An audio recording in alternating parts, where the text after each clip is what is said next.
একদিন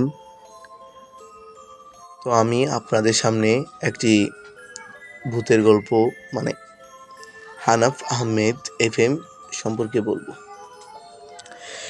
একদিন আমার মামা, তার গল্পটি আমি এখন বলবো, সত্যিকারের ঘটনা। একদিন রাত, তখন প্রায় 12টার কাছাকাছি হবে। মামা তখন তার বাড়ির দিকে রওনা হলো। তার পাশেই রাস্তায় একটি মাদ্রাসা ছিল। মাদ্রাসার পাশেই একটি পুকুর ছিল। মামা যখন যাচ্ছিল তখন চারপাশটা খুবই অন্ধকার, চারপাশে নীরব। মামা দেখে যে মামা এপাশ দিয়ে, পুকুরটির ওপাশ দিয়ে একটি কালো কাপড়ে মোড়ানো একটি মহিলা যাচ্ছে। মামাও তার পথে অগ্রসর হচ্ছে। মামা একটু সামনে এগোতেই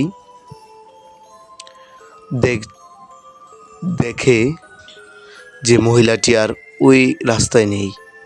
তখন মামা কিছুটা ভয় পেয়ে গেল।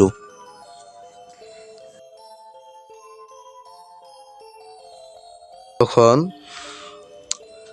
মামা আর একটু সামনে এগোতেই যে পথ দিয়ে যাবে সে পথে এমন একটি ভয়ানক জিনিস দেখলো, যা মামার দেখা কথা না। সামনে চেয়ে দেখে একটি ভয়ানক কুকুর বসে আছে। মামা যে রাস্তা দিয়ে যাবে সেই রাস্তার মাঝখানে।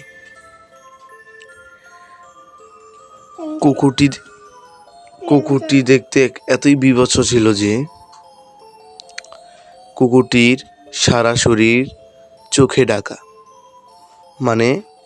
কুকুরটির সারা শরীরে চোখ, কয়েকটি চোখে ভরা।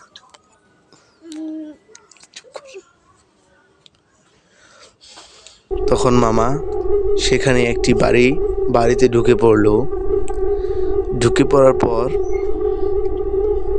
সেখান থেকে ইটের টুকরো নিয়ে কুকুরটির উপর ঢিল ছুড়ল। কিন্তু কুকুরটি কোনো রকমে সেই পথ থেকে সরল না। মামা কিছুক্ষণ অপেক্ষা করার পর আবার উঁকি মেরে দেখল যে কুকুরটি ওখানেই বসে আছে। তারপর মামার বাড়ির একটি বৃদ্ধ লোক ওখান দিয়ে যাচ্ছিল।